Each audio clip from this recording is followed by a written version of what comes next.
ನಮಸ್ತೆ. ಆರೋಗ್ಯ ದರ್ಪಣ ಕಾರ್ಯಕ್ರಮಕ್ಕೆ ಸ್ವಾಗತ. ನಾನು ನಿಮ್ಮ VJ Namita. World immunisation day ಅಂಗವಾಗಿ department of child health nursing Yenepoya nursing college ಆಯೋಜಿಸುತ್ತಿರುವಂತಹ ಈ ಕಾರ್ಯಕ್ರಮಕ್ಕೆ ಮತ್ತೊಮ್ಮೆ ಮಗದೊಮ್ಮೆ ಎಲ್ರಿಗೂ ಸ್ವಾಗತ. ಮಕ್ಕಳು ದೇವರ ಸಮಾನ ಅನ್ನೋದು ನಮಗೆಲ್ಲ ತಿಳಿದಿದೆ. ಇಂದಿನ ಮಕ್ಕಳೇ ನಾಳಿನ ಪ್ರಜೆಗಳು. ಹೀಗಿರಬೇಕಾದ್ರೆ ಮಕ್ಕಳ ಆರೋಗ್ಯ ನಮ್ಮ ಕರ್ತವ್ಯ ಮಾತ್ರವಲ್ಲ, ನಮ್ಮ ಜವಾಬ್ದಾರಿಯೂ ಹೌದು. ಹಾಗಾಗಿ ಮಕ್ಕಳಿಗೆ ಲಸಿಕೆ ಹಾಕಿಸುವ ಮಹತ್ವ ಹಾಗೂ ಅರಿತುಕೊಳ್ಳಬೇಕಾದ ವಿಷಯಗಳ ಕುರಿತು ಮಾಹಿತಿ ಪಡೆಯೋಣ ಬನ್ನಿ.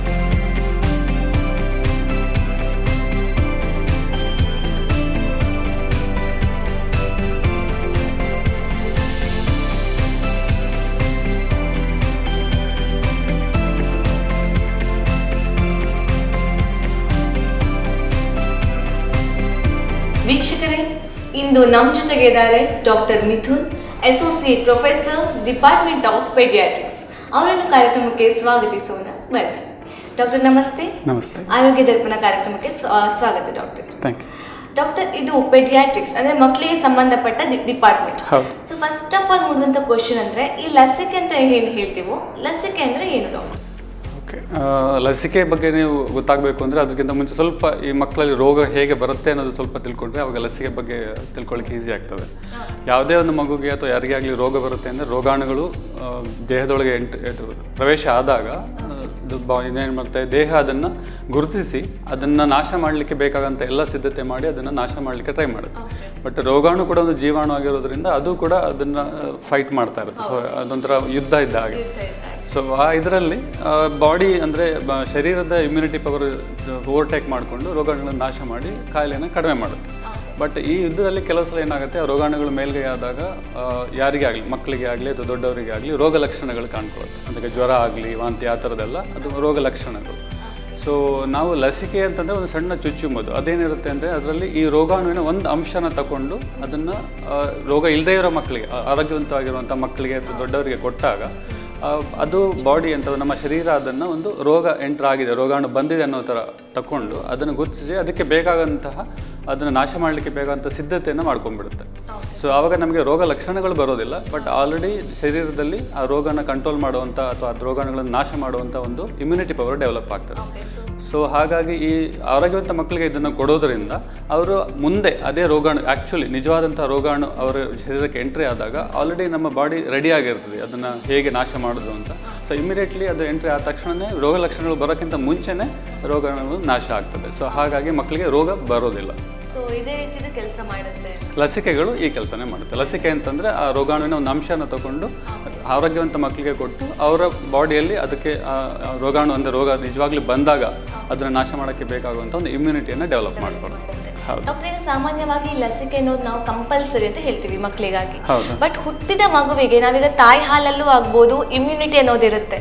ಸೊ ನ್ಯಾಚುರಲ್ ಇಮ್ಯುನಿಟಿ ಅಂತ ತಾಯಿ ಹಾಲಿಂದ ಇರಬೇಕಾದ್ರೆ ಈ ಲಸಿಕೆಗಳ ಅಗತ್ಯ ಮತ್ತೆ ಬೇಕಾ ಅಂತ? ಹಾಗೆ ಅಂದರೆ ನ್ಯಾಚುರಲ್ ಇಮ್ಯುನಿಟಿ ಅಂದಾಗ ಅದರಲ್ಲಿ ಎರಡು ಥರ ಬರುತ್ತೆ. ಒಂದು ಪ್ಯಾಸಿವ್ ಮತ್ತು ಆ್ಯಕ್ಟಿವ್ ಅಂತ ಹೇಳ್ತೇವೆ. ಸೊ ಪ್ಯಾಸಿವ್ ಇಮ್ಯುನಿಟಿ ಅಂತಂದರೆ ನೀವು ಹೇಳಿದಾಗೆ ತಾಯಿ ಹಾಲಿಂದ ಬರೋದು ಅಥವಾ ಗರ್ಭದಲ್ಲಿರುವಾಗ ತಾಯಿಯಲ್ಲಿರುವಂಥ ಆ್ಯಂಟಿಬಾಡೀಸ್ ಮಗುವಿಗೆ ಬರುವಂಥದ್ದು. ಹೌದು, IgG ಅಂತ ಹೇಳಿದ್ರೆ IgG ಆ್ಯಂಟಿಬಾಡಿ. ಸೊ ಅದು ಬಟ್ ಏನಾಗುತ್ತೆ, ಅದ್ರದ್ದು ಯಾವುದೇ ಆ್ಯಂಟಿಬಾಡೀಸ್ ಅಂದರೆ ಪ್ರೋಟೀನ್, ಅದ್ರದ್ದೊಂದು ಲೈಫ್ ಸ್ಪ್ಯಾನ್ ಅಂತ ಇರುತ್ತೆ. ಅದನ್ನು 6 ತಿಂಗಳು ಅಥವಾ 7 ತಿಂಗಳವರೆಗೆ ಮಾತ್ರ ಮಗುವಿಗೆ ಪ್ರೊಟೆಕ್ಷನ್ ಕೊಡ್ತದೆ. ಅದರ ನಂತರ ಮಕ್ಕಳಿಗೆ ಅಗೇನ್ ಅವರ ಓನ್ ಇಮ್ಯುನಿಟಿನೇ ಬರಬೇಕಾಗ್ತದೆ. ಮತ್ತು ಈ ಥರ ಪ್ಯಾಸಿವ್ ಆಗಿ ಬಂದಿರುವಂಥ ಇಮ್ಯುನಿಟಿ ಅಂತ ನಾವೇನು ಹೇಳ್ತೇವೆ, ಅದು ಹೊಸದಾಗಿ ಏನೋ ಅಂತ ರೋಗ ಬಂದರೂ ಕೂಡ ಅದರ ಎಗೇನ್ಸ್ಟಾಗಿ ಆ್ಯಕ್ಟ್ ಆಗೋದಿಲ್ಲ. ಸೊ ಬೇರೆ ಯಾವುದಾದ್ರೂ ಹೊಸದಾಗಿ ಅದಕ್ಕೆ ಇಲ್ಲದೆ ಇರುವಂಥ ಆ್ಯಂಟಿಬಾಡೀಸ್ ಯಾವುದಾದ್ರೂ ಒಂದು ರೋಗಾಣುಗೆ ಪರ್ಟಿಕ್ಯುಲರ್ ಆಗಿ ಇದ್ದರೆ ಅದನ್ನು ಮಾತ್ರ ಅದು ಡೆಸ್ಟ್ರಾಯ್ ಮಾಡ್ತದೆ. ಬಟ್ ಬೇರೆ ಥರದ ಇನ್ಫೆಕ್ಷನ್ ಬಂದಾಗ ಅದು ಕಂಟ್ರೋಲ್ ಆಗೋದಿಲ್ಲ. ಸೊ ಮತ್ತು ಈ ಥರ ಯೂಶಲಿ ನಾವು ಏನು ಲಸಿಕೆಗಳನ್ನು ಕೊಡ್ತೇವೆ ಅದು ಯೂಶಲ್ ಆಗಿ ಮಕ್ಕಳಲ್ಲಿ ಬರುವಂಥದ್ದು, ಮತ್ತು ಅವೆಲ್ಲ ಸ್ವಲ್ಪ ಲೈಫ್ ಥ್ರೆಟಿಂಗ್ ಅಥವಾ ಮಾರಣಾಂತಿಕ ಅಂತ ಹೇಳ್ತೇವೆ. ಸೊ ಅದು ಆ ಥರ ಇನ್ಫೆಕ್ಷನ್ಗಳು ಬಂದಾಗ, ಆ ಥರ ರೋಗಗಳು ಬಂದಾಗ ಮಕ್ಕಳಿಗೆ ಪ್ರಾಣಕ್ಕೆ ಅಪಾಯ ಆಗುವಂಥ ಚಾನ್ಸಸ್ ಇರ್ತದೆ. ಸೊ ಬಟ್ ಈ ಥರದ ಒಂದು ಲಸಿಕೆ ಕೊಡೋದ್ರಿಂದ ಆ ರೋಗಗಳು ಅಥವಾ ಆ ಥರದ ಮಾರಣಾಂತಿಕ ಕಾಯಿಲೆಗಳು ಮಕ್ಕಳಿಗೆ ಬರದೇ ಇರೋ ಥರ ನಾವು ಕಂಪ್ಲೀಟಾಗಿ ಕಂಟ್ರೋಲ್ ಮಾಡ್ಬೋದು. ಸೊ ಹಾಗಾಗಿ ಮಕ್ಕಳಿಗೆ ಲಸಿಕೆ ಅನ್ನೋದು ಅವಶ್ಯಕತೆ. ಹಾಗಾದ್ರೆ ಪ್ಯಾಸಿವ್ ಇಮ್ಯುನಿಟಿ ನೀವೇನು ಹೇಳಿದ್ರಿ ಈಗ ತಾಯಿ ಹಾಲಿಂದ ಬರುತ್ತೆ ಅಂತ, ಸೊ ಅದರಲ್ಲಿ ನಾವು ಇಂಥ ರೋಗಗಳನ್ನ ಕಂಟ್ರೋಲ್ ಮಾಡಲಿಕ್ಕೆ ಅವ್ರದ್ದು ಎಲ್ಲ ಅಂದರೆ ಎಲ್ಲರಿಗೂ ಆ ಥರದ ರೋಗಗಳು ಬಂದಿದ್ದೇ ಇದ್ದರೆ, ಅಕಸ್ಮಾತ್ ತಾಯಿಗೆ ಮುಂಚೆ ಆ ಥರದ್ದು ಏನಾದ್ರು ರೋಗಾಣುಗಳು ಇಲ್ಲದೇ ಇದ್ದರೆ, ಸೊ ಅವಾಗ ಅವ್ರ ಬಾಡಿಯಲ್ಲಿ ಆ ಥರದ ಇಮ್ಯುನಿಟೀಸ್ ಇರೋದೇ ಇಲ್ಲ, ಡೆವಲಪ್ ಆಗಿರೋದೇ ಇಲ್ಲ. ಸೊ ಮತ್ತು ಮಕ್ಕಳಲ್ಲಿ ಯೂಶಲಿ ರೋಗ ನಿರೋಧಕ ಶಕ್ತಿ ಇನ್ನೂ ಬೆಳವಣಿಗೆ ಆಗ್ತಾ ಇರ್ತದೆ. ಸೊ ಅವರಿಗೆ ಕಂಪ್ಲೀಟಾಗಿ ಇನ್ನೂ ಮೆಚ್ಯೂರ್ ಅಂದರೆ ದೊಡ್ಡವರಿಗೆ ಇರೋಷ್ಟು ಇಮ್ಯುನಿಟಿ ಪವರ್ ಇರೋದಿಲ್ಲ, ಹಾಗೆ ಬರ್ತದೆ. ಮತ್ತು ಇನ್ನೊಂದು ಹೇಳ್ತೇವೆ ಮೆಮೊರಿ ಅಂತ ಹೇಳ್ತೇವೆ. ಅಂತಂದರೆ ಯಾವುದೇ ಒಂದು ರೋಗ ಬಂದಾಗ ಅದಕ್ಕೆ ಬೇಕಾಗುವಂಥ ಸಿದ್ಧತೆ ನಾನು ಆವಾಗಲೇ ಹೇಳ್ತೇವೆ, ಬಾಡಿ ರೆಡಿ ಮಾಡ್ಕೊಂಡಿರ್ತದೆ ಅಂತ. ಅದು ಮುಂದೆ ಲೈಫಲ್ಲಿ ಯಾವಾಗ ಬಂದರೂ ಕೂಡ ಅದಕ್ಕೆ ಫೈಟ್ ಮಾಡುವಂಥ ಒಂದು ಇದು ರೋಗ ಕ್ಷಮತೆ ಅಥವಾ ಇದು ಕ್ಷಮತೆ ಬಾಡಿಗೆ ಇರ್ತದೆ, ದೇಹಕ್ಕೆ ಇರುತ್ತೆ. ಬಟ್ ತಾಯಿಯಿಂದ ಬರುವಂಥ ಈ ಪ್ಯಾಸಿವ್ ಇಮ್ಯುನಿಟಿ ಇರುತ್ತೆ, ಅದರಲ್ಲಿ ಆ ಥರದ ಒಂದು ಇದು ಇರೋದಿಲ್ಲ. ಅದು 6 ತಿಂಗಳವರೆಗೆ ಮಾತ್ರ ಅದು ಪ್ರೊಟೆಕ್ಷನ್ ಇರುತ್ತೆ. ಅದರ ನಂತರ ಮತ್ತೆ ಅಗೇನ್ ಮಗು ಏನೋ ಒಂದು ರೋಗಾಣುಗಳು ಎಕ್ಸ್ಪೋಸ್ ಆದಾಗ ಮತ್ತೆ ರೋಗ ಕಂಪ್ಲೀಟ್ ಆಗಿ ಬರುತ್ತೆ. ಡಾಕ್ಟರ್, ಈಗಾಗಲೇ ನೀವು ಹೇಳಿದ್ರಿ ನಾವು ಒಂದು ಲಸಿಕೆ ಅಂದರೆ ಒಂದು ಯಾವುದೇ ಒಂದು ವೈರಸ್ ಅಥವಾ ಏನಾದ್ರೂ ಆಕ್ಟಿವ್ ಫಾರ್ಮ್ ಅಲ್ಲ ಇನ್ಆಕ್ಟಿವ್ ಫಾರ್ಮ್ ಅಲ್ಲಿ ನಾವು ಇನಾಗ್ರೇಟ್ ಮಾಡ್ತೀವಿ ಅಂತ. ಹೌದು. ಆಗ ಮೂಡುವಂಥ ಕ್ವಶನ್ ಅಂದರೆ ಇದು ಎಷ್ಟರ ಮಟ್ಟಿಗೆ ಸೇಫ್ ಅಂತ ಪ್ರತಿಯೊಬ್ಬೊಂದು ತಾಯಿಯ ಮನಸ್ಸಲ್ಲಿ ಮೂಡುವಂಥ ಪ್ರಶ್ನೆ ಇದು. ಸೊ ಇದರ ಸುರಕ್ಷತೆ ಹೇಗೆ, ಇದರ ಸುರಕ್ಷತೆ ಬಗ್ಗೆ? ಅದೇ ಯಾವುದೇ ಒಂದು ಲಸಿಕೆ ನಾವು ಅಂದರೆ ಹೊಸದ ಕೊಡಬೇಕಾದ್ರೆ ಕೊಡೋಕ್ಕಿಂತ ಮುಂಚೆ ಅದಕ್ಕೆ ಆದಂಥ ಒಂದು ಟ್ರಯಲ್ ಅಂತ ಹೇಳ್ತೇವೆ. ಸೊ ಸುಮ್ಮನೆ ಯಾವುದೋ ಒಂದು ರೋಗಾಣುವಿನ ಅಂಶ ತಗೊಂಡ್ಬಿಟ್ಟು ಯಾರಿಗೂ ಒಂದು ಕೊಟ್ಬಿಟ್ಟು ಅದನ್ನ ನೋಡ್ಲಿಕ್ಕೆ ಆಗೋದಿಲ್ಲ. ಬಟ್ ಅದನ್ನ ಮಾರ್ಕೆಟಿಗೆ ಅಂದರೆ ಹೊರಗಡೆ ಬಿಡೋಕ್ಕಿಂತ ಮುಂಚೆನೇ ತುಂಬ ಕ್ಲಿನಿಕಲ್ ಟ್ರಯಲ್ಸ್ ಮಾಡ್ತಾರೆ. ಸೊ ಅಂದರೆ ಆ ಥರ ಅದನ್ನು ರೋಗಾಣುಗಳನ್ನು ಅಂಶನ ಅದಕ್ಕೆ ಕೊಟ್ಟಾಗ ಬಾಡಿ ಹೇಗೆ ರಿಯಾಕ್ಟ್ ಮಾಡ್ತದೆ, ಸೊ ಅದರಿಂದ ಏನಾದರೂ ತೊಂದರೆಗಳು ಬರಬಹುದಾ, ಅದರಿಂದ ಏನಾದರೂ ಮಕ್ಕಳಿಗೆ ಅಥವಾ ಬೇರೆ ದೊಡ್ಡವರಿಗೆ ಯಾರಿಗೇ ಆಗಲಿ ಅದರಿಂದ ಏನಾದರೂ ಸೈಡ್ ಎಫೆಕ್ಟ್ಸ್ ಅಥವಾ ಏನಾದರೂ ಮೇಜರ್ ಆದಂಥ ಪ್ರಾಬ್ಲಮ್ಸ್ ಬರ್ಬೋದಾ ಅಂತ ಸ್ಟಡಿ ಮಾಡಿ ಅದರಲ್ಲಿ ಒಂದು 2-3 ಲೆವೆಲ್ ಆಫ್ ಟ್ರಯಲ್ಸ್ ಅಂತ ಹೇಳ್ತೇವೆ. ಸೊ ಫಸ್ಟ್ ಏನು ಯಾವುದೇ ಒಂದು ಜೀವಾಣುಗಳು ಇಲ್ಲದೇನೆ ಹಾಗೆಯೇ ಲ್ಯಾಬಲ್ಲಿ ಅಂತೂ ಟೆಸ್ಟ್ ಮಾಡಿ ನೋಡ್ತಾರೆ. ಅದಾದಮೇಲೆ ಯೂಶಲಿ ಪ್ರಾಣಿಗಳಲ್ಲಿ ಅದನ್ನು ಟೆಸ್ಟ್ ಮಾಡಿ ನೋಡ್ತಾರೆ. ಅದಾದಮೇಲೆ ಹ್ಯೂಮನ್ ವಾಲಂಟಿಯರ್ಸ್ ಅಂತ ಹೇಳ್ತೇವೆ, ಅಂದರೆ ಅವರಾಗಿ ರೆಡಿಯಾಗಿ ವಾಲಂಟಿಯರ್ಸ್ ಏನಿರ್ತಾರೆ ಆರೋಗ್ಯವಂತ ಆಗಿರೋರು ಅವ್ರ ಮೇಲೆ ಅದನ್ನು ಇಂಜೆಕ್ಟ್ ಮಾಡಿ ಅವರನ್ನು ಅಬ್ಸರ್ವ್ ಮಾಡಿಬಿಟ್ಟು ಅದರಲ್ಲೂ ಕೂಡ ಎಲ್ಲ ಪಾಸ್ ಆಗಿದ್ಮೇಲೆ ಮಾತ್ರ ಅವರನ್ನು ಹೊರಗಡೆ ಮಾರ್ಕೆಟಿಗೆ ಬಿಡ್ತಾರೆ. ಸೊ ಹಾಗಾಗಿ ಯೂಶಲಿ ಎಲ್ಲ ಲಸಿಕೆಗಳು ಆಲ್ಮೋಸ್ಟ್ ಸೇಫ್ ಇರುತ್ತೆ. ಬಟ್ ಯಾವುದೇ ಒಂದು ಔಷಧಿ ತಗೊಂಡ್ರು ಕೂಡ ಅದಕ್ಕೆ ಅದದೇ ಒಂದು ಸಣ್ಣ ಪುಟ್ಟ ಸೈಡ್ ಎಫೆಕ್ಟ್ಸ್ ಇದ್ದೇ ಇರುತ್ತೆ. ಸೊ ಬಟ್ ಒಂದು ಮಾರಣಾಂತಿಕ ಕಾಯಿಲೆಯನ್ನು ಪ್ರಿವೆಂಟ್ ಮಾಡಿದಾಗ ಒಂದು ಸಣ್ಣ ಮಟ್ಟಿನ ಜ್ವರ, ಕೆಮ್ಮು ಆ ಥರದ್ದೆಲ್ಲ ಮಾಡ್ಕೊಳ್ಬಹುದು. ಹೌದು. ಆದ ಕಾರಣ ಒಂದು ಲಸಿಕೆ ತಯಾರಾಗಬೇಕು ಅಂತಾದ್ರೆ ತಕ್ಷಣ ಆಗಲ್ಲ, ಒಂದು ಸ್ವಲ್ಪ ಕಾಲ ಹಿಡಿಯುತ್ತೆ. ಉದಾಹರಣೆಗೆ ಕೊರೋನಾ ವೈರಸ್ಗೂ ಅಷ್ಟೇ, ನಾವು ಒಂದೇನೋ ವ್ಯಾಕ್ಸಿನ್ ತಯಾರು ಮಾಡಬೇಕು ಅಂತ ಆದ್ರೂ ಒಂದಷ್ಟು ಕಾಲಾವಕಾಶ ಬೇಕಾಗುತ್ತೆ ಇದೇ ಕಾರಣಕ್ಕಾಗಿ. ಹೌದು, ಯೂಶಲಿ ಯಾವುದೇ ಒಂದು ಲಸಿಕೆ ಬರಬೇಕಾದ್ರೂ ಒಂದು 2-3 ವರ್ಷನೇ ತಗೊಳ್ತದೆ. ಬಟ್ ಈಗ ಕೊರೋನಾ ಅಂತ ಒಂದು ಕಾಯಿಲೆ ಬಂದಾಗ ಎಮರ್ಜೆನ್ಸಿ ಆಗಿದ್ದರಿಂದ ಗ್ಲೋಬಲ್ ಪ್ಯಾಂಡಮಿಕ್ ಅಂತ ನಾವು ಹೇಳ್ತೇವೆ. ಹಾಗಾಗಿ ಆ ಟ್ರಯಲ್ ಅನ್ನು ಆದಷ್ಟು ಬೇಗ ಮುಗಿಸಿ ಒಂದು ಆದ್ರೂ ಕೂಡ ಒಂದು ಆಲ್ಮೋಸ್ಟ್ 1 ವರ್ಷದವರೆಗೆ ಬೇಕಾಯ್ತು ಕೊರೋನಾ ವ್ಯಾಕ್ಸಿನ್ ಬರಲಿಕ್ಕೆ. ಅದು ಟ್ರಯಲ್ ಆದ ನಂತರ ನಾವು ಅಬ್ಸರ್ವೇಷನ್ ಪೀರಿಯಡ್ ಅಂತ ಒಂದು ಸ್ವಲ್ಪ ದಿನ ಇಡಬೇಕಾಗುತ್ತಲ್ವಾ ಡಾಕ್ಟರ್? ಅಂದ್ರೆ ಹ್ಯೂಮನ್ ವಾಲಂಟಿಯರ್ಸ್ ಅಂತ ಹೇಳ್ತಾರೆ, ಅವರಿಗೆ ಅದನ್ನ ಟ್ರಯಲ್ ಕೊಟ್ಟಾಗ ಅಬ್ಸರ್ವೇಷನ್ ಪೀರಿಯಡ್ ಇಡ್ತಾರೆ. 6 months 1 year ಹಾಗೆ ಅದನ್ನ ನೋಡಿ. ಓಕೆ ವೀಕ್ಷಕರೇ, ಇವಾಗ ನಮ್ಮ ಜೊತೆಗಿದ್ದಾರೆ doctor Priya Reshma Aranha, associate professor and HOD of department of child health nursing. ಅವರನ್ನು ಕಾರ್ಯಕ್ರಮಕ್ಕೆ ಸ್ವಾಗತಿಸೋಣ, ಬನ್ನಿ. ಡಾಕ್ಟರ್ ನಮಸ್ತೆ. ನಮಸ್ತೆ. ಆರೋಗ್ಯ ದರ್ಪಣ ಕಾರ್ಯಕ್ರಮಕ್ಕೆ ಸ್ವಾಗತ ಡಾಕ್ಟರ್. ಡಾಕ್ಟರ್, ಈ ರಾಷ್ಟ್ರೀಯ ಲಸಿಕಾ ದಿನಾಚರಣೆ ಇದರ ಮಹತ್ವ ಏನು ಡಾಕ್ಟರ್? ಈ ದಿನದ ಮಹತ್ವ ಪ್ರತ್ಯೇಕವಾಗಿ ಜನಸಾಮಾನ್ಯರಲ್ಲಿ ಈ ಲಸಿಕೆ ಅಥವಾ ಲಸಿಕಾಕರಣದ ಬಗ್ಗೆ ಜಾಗೃತಿ ಮೂಡಿಸುವುದು.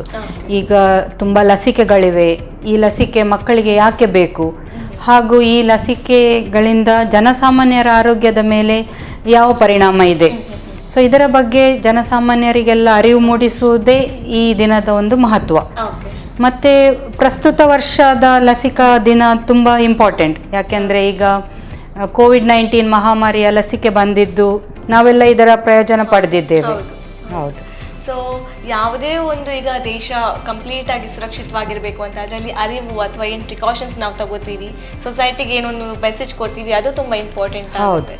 ಸೊ ಅದು ಇದರ ಬೇಸಿಕ್ ಪ್ರಿನ್ಸಿಪಲ್ ಅಂತ ಹೇಳ್ಬೋದು. ಕರೆಕ್ಟ್. Fine doctor. ಡಾಕ್ಟರ್, ಈಗ ಲಸಿಕೆಗಳಲ್ಲಿ ಯಾವ ರೀತಿಯಾದಂಥ ಲಸಿಕೆಗಳಿದೆ? ಲಸಿಕೆಗಳಲ್ಲಿ ಬಾಯಲ್ಲಿ ನಾವು ಕೊಡುವಂಥದ್ದು ಅಂದರೆ ಓರಲ್ ಪೋಲಿಯೋ ಡ್ರಾಪ್ಸ್ ಅಂತ ಹೇಳ್ತೀವಿ, ಆ ಥರ ಬಾಯಲ್ಲಿ ಕೊಡುವಂಥ ಲಸಿಕೆ ಇರುತ್ತೆ. ಇನ್ನು ಜಸ್ಟ್ ಚರ್ಮದ ಕೆಳಗೆ ಇನ್ಸುಲಿನ್ ಎಲ್ಲ ಕೊಡೋ ಥರ ಕೊಡುವಂಥ ಲಸಿಕೆಗಳಿರುತ್ತೆ. ಇನ್ನು ಇಂಟ್ರಾಮಸ್ಕ್ಯುಲರ್ ಅಂತ ಹೇಳ್ತೇವೆ, ಅಂದರೆ ಮಸಲ್ ಒಳಗೆ ಇಂಜೆಕ್ಟ್ ಮಾಡುವಂಥ ಲಸಿಕೆಗಳು, ಅದು DPT ಅಥವಾ ಈ TT ಇಂಜೆಕ್ಷನ್ ಏನು ಕೊಡ್ತಾರೆ ಆ ಥರ ಲಸಿಕೆಗಳಿದೆ. ಸದ್ಯದ ಮಟ್ಟಿಗೆ ಆ ಥರದಷ್ಟು ಲಸಿಕೆಗಳಿದೆ. ಒಂದು ಪೋಲಿಯೋ, ಇನ್ನೊಂದು ಇಂಟ್ರಾಮಸ್ಕ್ಯುಲರ್, ಇನ್ನೊಂದು ಸಬ್ಕ್ಯೂಟೇನಿಯಸ್ ಅಂತ ಹೇಳ್ತೇವೆ. ಸಬ್ಕ್ಯೂಟೇನಿಯಸ್ ಅಂದ್ರೆ ಎಲ್ಲಿ ಹೋಗುತ್ತೆ? ಚಿನ್ನಿನ ಅದು ಚರ್ಮದ ಕೆಳಗೆ ಕೊಡುವಂಥದ್ದು, ಅದು ಕೂಡ ಅಲ್ಟಿಮೇಟ್ಲಿ ಬ್ಲಡ್ಗೆನೆ ಹೋಗ್ತದೆ. ಓಕೆ, ಫೈನಲಿ ರೀಚ್ ಆಗುವಂಥದ್ದು ಬ್ಲಡ್ಗೆ. ಓಕೆ, ಸೊ ಇದು ಯಾಕೆ ಇಂಟ್ರಾಮಸ್ಕ್ಯುಲರ್ ಬೇರೆ ಮತ್ತೊಂದು ಸಬ್ಕ್ಯೂಟೇನಿಯಸ್ ಬೇರೆ ಡಾಕ್ಟರ್? ಹಾಗೆ ಅದು ಅಂದರೆ ಈಗ ಯಾವುದೇ ಒಂದು ರೋಗಾಣುಗಳು ಕೂಡ ಅದು ಬಾಡಿ ಶರೀರಕ್ಕೆ ಎಂಟ್ರಿ ಆಗಬೇಕಾದ್ರೆ ಯಾವ ರೀತಿಯಲ್ಲಿ ಎಂಟ್ರಿ ಆಗುತ್ತೆ ಆ ಥರ ಹೋದಾಗ ನಾರ್ಮಲ್ ಆಗಿ ಇಮ್ಯುನಿಟಿ ಡೆವಲಪ್ ಆಗ್ತದೆ, ಅಂದರೆ ಇಮ್ಯುನಿಟಿ ಪವರ್ ಜಾಸ್ತಿ ಇರ್ತದೆ. ಸೊ ಹಾಗಾಗಿ ಯೂಶಲ್ ಆಗಿ ಪೋಲಿಯೋ ಅಂಥದ್ದನ್ನೆಲ್ಲ ನಾವು ಲೈವ್ ವ್ಯಾಕ್ಸಿನ್ಸ್ ಹೇಳ್ತೇವೆ, ಅದನ್ನು ನಾವು ಓರಲ್ ಡ್ರಾಪ್ಸ್ ಆಗಿ ಕೊಡ್ತೇವೆ.